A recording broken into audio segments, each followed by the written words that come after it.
अस्सलामु अलैकुम वरहमतुल्लाहि वबरकातुहू। अल्हम्दुलिल्लाहि रब्बिल आलमीन वस्सलातु वस्सलाము అలా అష్రఫిల్ ముర్సలీన్ నబీనా ముహమ్మద్ వ అలా ఆలిహి వ అస్హబిహి అజ్మఈన్. ఈ పాఠంలో మీరు తజ్వీద్ నియమాలు నేర్చుకుంటారు. తజ్వీద్ అంటే ప్రతి అక్షరాన్ని దాని సరైన ఉచ్చారణ మరియు దాని గుణ విశేషంతో పలకడాన్ని మరియు కలిపి చదవడాన్ని తజ్వీద్ అంటారు. తజ్వీద్ నియమాలు 4: ఇజ్హార్, ఇఖ్ఫా, ఇక్లాబ్, ఇద్గామ్. ఈ పాఠంలో మీరు తన్వీన్ మరియు నూన్ సాకిన్ యొక్క తొలి నియమం ఇజ్హార్ గురించి నేర్చుకుంటారు. హంజా హా, ఐన్ హా, గైన్ ఖా ఈ 6 అక్షరాలను హురూఫే హలకి అంటారు.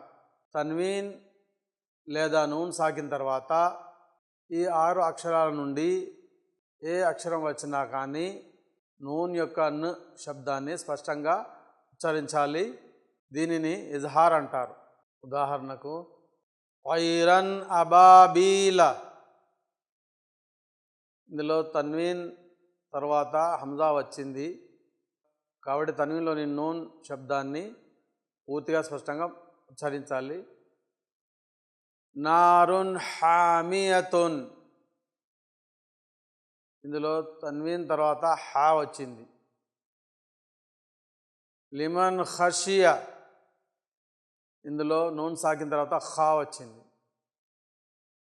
మిన్ గైరిహి, ఇందులో నూన్ సాకిన తర్వాత గైన్ వచ్చింది.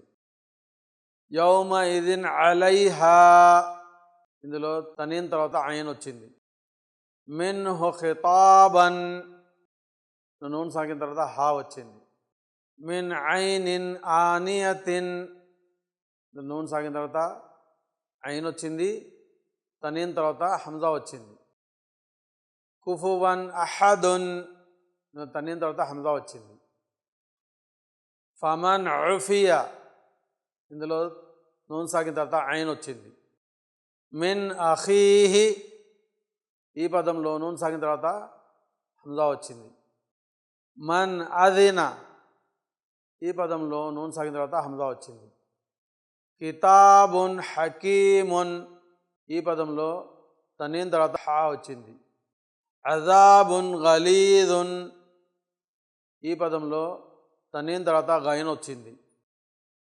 హాసిదిన్ ఇదా హసద, ఈ పదంలో తన్వీన్ తర్వాత హంజా వచ్చింది.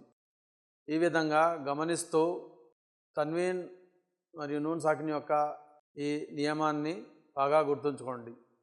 అస్సలాము అలైకుం వరహమతుల్లాహి వబరకాతుహు.